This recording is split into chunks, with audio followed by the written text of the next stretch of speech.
Jesus went out as usual to the Mount of Olives, and his disciples followed him. On reaching the place, he said to them, "Pray that you will not fall into temptation."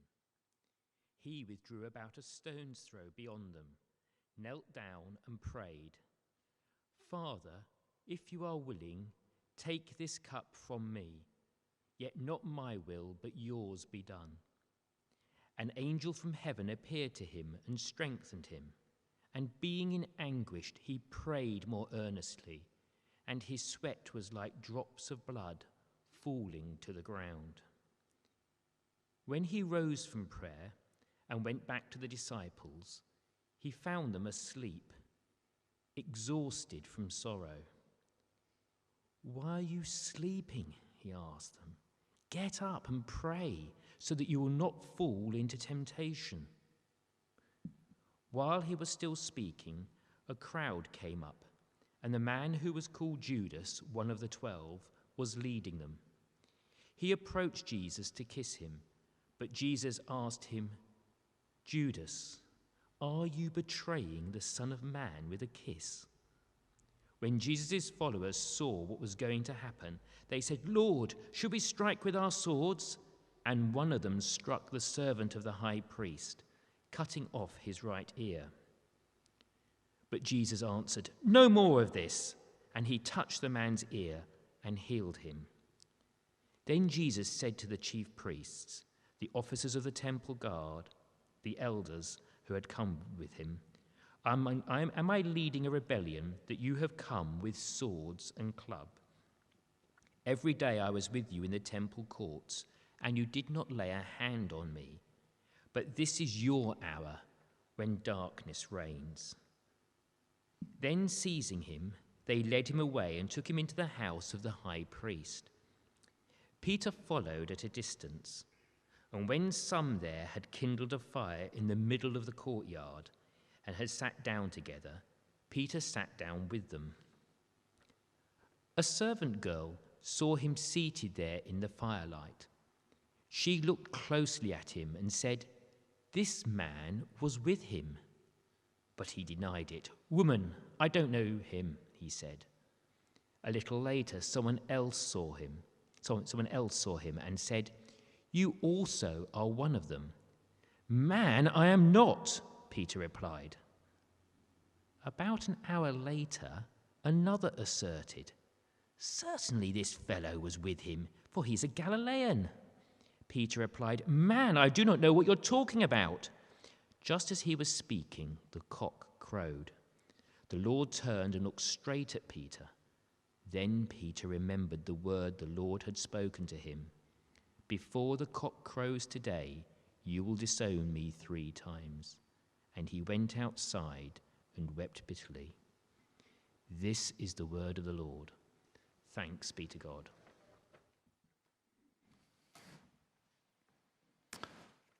Thank you, Ian, very much indeed. If someone said to you, "Follow me," what would be your natural response? Perhaps you may be like me. When I hear the words "follow me," I think of either one of 2 scenarios. One, a mystical character stood popping out of a garden door, kind of beckoning me in for an adventure that beholds on the other side. "Follow me," Gollum-esque. Or, to take me back to year 6 of primary school, and after the training we got, with luminous orange bands that said round it, "Say no to strangers," I think of "definitely not going to follow you. I am not going wherever you want me to go, whoever you are." We live in a world where you and I follow all sorts of people. You may meet a few Gollums along the way, not just in their appearance, but in people beckoning you on a quest. You may meet your fair few people that you don't want to follow in a month of Sundays. Parents know that. That's the art of parenting, trying to teach your children who to follow and who not to follow, isn't it? We live in a world now where you can follow people by literally listening to them on Instagram or Twitter or Facebook as you follow a friend. But we also follow the ways of the world, don't we? You and I wear the clothes we wear, or at least you do, not me tonight, because I've followed the ways of vicars. But the fashion sense we have, the words that we use, the way we cut our hair, the glasses we wear, the words that we say have come about because we follow those around us. We're products of our generation, products of our family, products of the experiences and the places that we have been. Some of them we know oh so well. Some of them we'll celebrate, but some of them we don't even realize it when we know it. For me, suddenly realizing that my dad's interesting sense of humor is actually genetic. And now as I reach his age, at the age I started to question whether he actually was funny or just strange, I now realize it's inbuilt. As we come to this passage, a passage we may know really well, I want you to see two followings. Two followings. One is of someone making a deliberate decision to walk a path that is really hard. It's like a Gollum adventure quest, but much, much more painful. And the other is a path that none of them thought they were taking, but it's only when they reach the end that they realize where they've got to. They were just a product of the world that they live in. See, because as we meet this story of Jesus' disciples and Jesus, we see his disciples walk a path of betraying, but Jesus walks a path of faithfulness. We betray Jesus. Jesus is faithful for us. You see, because as we look at these disciples, as we start to see ourselves in the mirror, Luke gives us lots of different accounts of those disciples who betray him. And we start to see, as we look into their reflection, whether any of them are a bit like us. At first, there's the disciples who are of a sleepy slumber, verse 40 and 45 to 50. Verse 40 and 45 to 46. Because as they go to the garden, Jesus says to them, "Whatever you do, don't fall asleep." Now, parents, this normally works the other way around, doesn't it? You're normally having to say to your children, "Please go to sleep." Not with the disciples. Please stay awake. They should have taken some lessons from the children. Just eat sweets and you would have been fine to run around the garden praying. But no, here's sleepy slumber.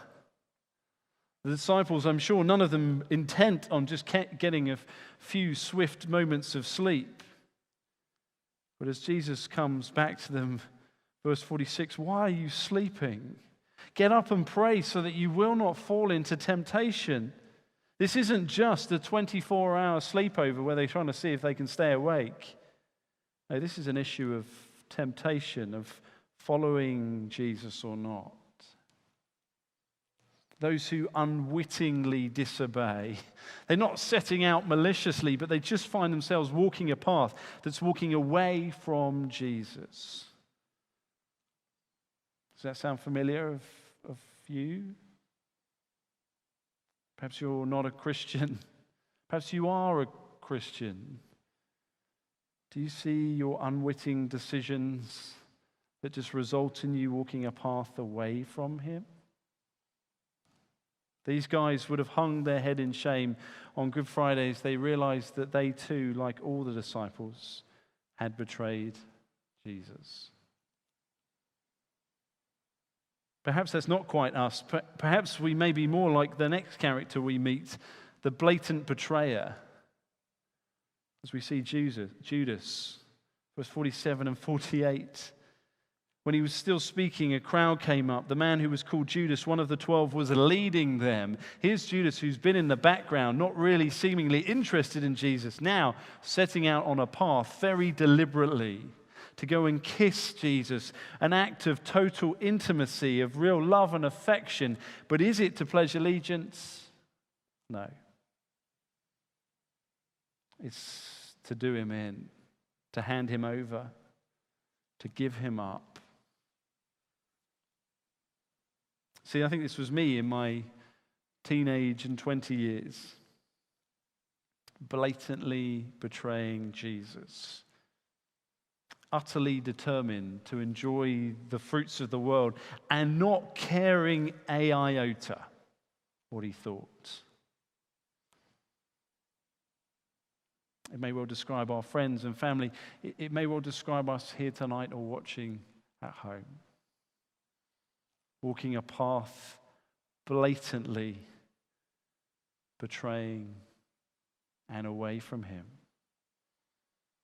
We know where it ends up for Judas. It ends up in a sorry mess as he can't live with the agony of having made that decision. But perhaps that's not us. Perhaps we're the next character. Perhaps we're the powerful opposition. The Pharisees, verse 49 to 53, who suddenly come out of the shadows, literally, verse 50. They said to the chief priests, the officers, and the temple guard, "Am I leading a rebellion that you come with swords and clubs?" They've been hiding in the shadows. They've not really wanted to engage with Jesus. They've been muttering and plotting and wanting to take him down. And now their moment has come, verse 53. This is your hour when darkness reigns. You see these guys, these Pharisees, the powerful opposition. Do you hear the sinister edge to their acts? This isn't just the political takedown. This isn't just the conquering of their arch enemy. This has all the hallmarks of the devil himself, the king of darkness. And who does it come from? The religious leaders of their day. Powerful opposition. We can see it, can't we, as we thought on Sunday about the country of North Korea and that country that wants to take Christians down. We can think about it, about institutions and about famous figures that hate Christians, vehemently opposed to them. But could it be us? Those moments of plotting, hiding in the shadows, perhaps like those guys wearing the badge that looks like a Christian, but underneath it all, well, wanting to lead a rebellion, willing to betray him.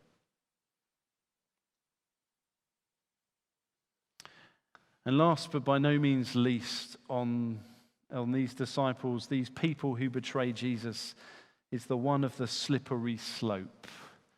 We've had the sleepy slumber, the blatant betrayal, the powerful opposition. Now the slippery slope of Peter, the most loyal of disciples, the one that says he will not deny him, the one that will stand up to Jesus and tell him he's wrong. But in the space of a few verses, walks a path that sends him, verse 62, crushed and weeping. It's just one little decision after one little decision. I'm not giving much. I'm just giving a few yards. No, I don't know him. I'm just being wise. I'm not denying him. Leads on to a next decision and leads on to a next decision. And then suddenly, bang. Do you hear the words?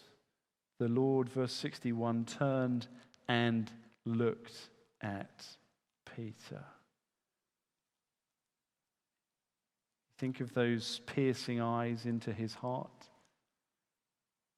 You've betrayed me. You've walked away from me. You've disowned me. Is that you this evening? As we look back on now a year of living with coronavirus, as we look back to this time last year when we chuckle at how we did live stream and I looked like I had a tan out of a bottle and how we managed to piece together how we did things. How do you look back on your year of following Jesus if you're a Christian? Has it been the slippery slope? Just giving 1 inch that turns to 2 inches, that turns to 3. There's a survey done of Christians not long after we came out of the first lockdown. And it discovered that out of all Christians in the UK, a third had given up on following Jesus. A third were hiding in the shadows, not really wanting to go back to church, quite happy to browse YouTube for other churches and other fun things. And just a third hanging on. That was then. Where do you think they may be now? The slippery slope. I've seen it too many times with just one decision that leads to another decision for whatever good reason that leads to people looking back and wondering what if. Friends, whoever we are this evening, Christian or not, one of these four is us. One of these four will be our temptation, even if we are a Christian. But here's why we need this passage. Because whilst we betray Jesus, Jesus is the opposite. Jesus is faithful for us. You hear, as Ian read, he goes to that garden, he goes to pray, he wants his disciples there with him, then they're going to sleep. But why? Because he wants to talk to his Father. He wants to be faithful to his Father, to pour out his heaviness of heart. He's praying eyes down rather than eyes up, looking proverbially his Father in the eye. The weight of what he is carrying is enormous. Verse 42, if you're willing, take this cup from me. We know where this is going, Father. We know this is leading to the cross. That bit's okay, but do you know what? I can't take this cup. This cup that symbolizes God's wrath, his punishment upon him, bearing the agony of the betrayal of God's people in their place. Tomorrow, God the Father is going to gaze on his Son like you and I, sleepy slumbers, blatant betrayals, powerful oppositions, or slippery slopers, betrayers. The Son is going to know in that moment something he has never known. As his Father turns his face away. And it bears heavy. It causes him to sweat blood. Sign that he is in utter distress. He's faithful to his Father, but he's faithful to you and I. Do you see? Yet not my will, but yours, Lord, be done. I'll do your will. And your will, Father, is that you would use me to win your people back, to forgive them.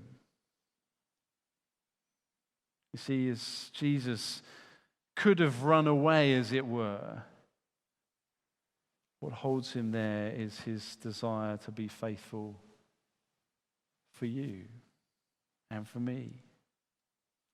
To be faithful where we have not been faithful. To take on himself the place of a betrayer, even though he has never been a betrayer. Jesus is faithful for us. You see, as we read these words, as perhaps like Peter, we feel that crushing. As we feel our hearts heavy. It's at that place that we can see his outrageous love, his amazing faithfulness, that he's obeying his Father's will for us. And so as we head tonight to share bread and wine, as we're going to listen to some more songs be sung, as we head into Good Friday, I wonder if you may just spend some time in that place of verse 62, feeling the weight, but knowing the certainty of what is to come, of Jesus' faithfulness for you. That means he longs to do this that you might be forgiven and that we may know life for all eternity. And as we sit in that place, Perhaps then, as we head out from this weekend, we may think twice who we follow. We might think who we're following inadvertently, where we're going with the flow. And perhaps we might choose to follow even when it's hard. Even when it doesn't seem like a Gollum-like adventure. Because we follow in the footsteps of Jesus, who was faithful for us, that you and I may not be betrayers, but be faithful too. Let me pray.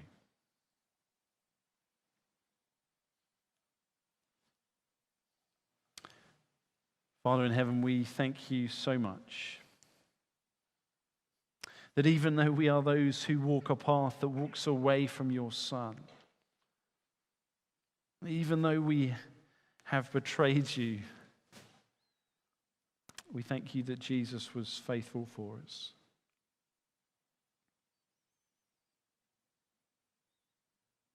Father, this night, this weekend, may we be amazed again and again of all that you have done for us in your Son, that we may follow in his footsteps and be faithful to him as long as we live. We ask it in Jesus' precious name. Amen.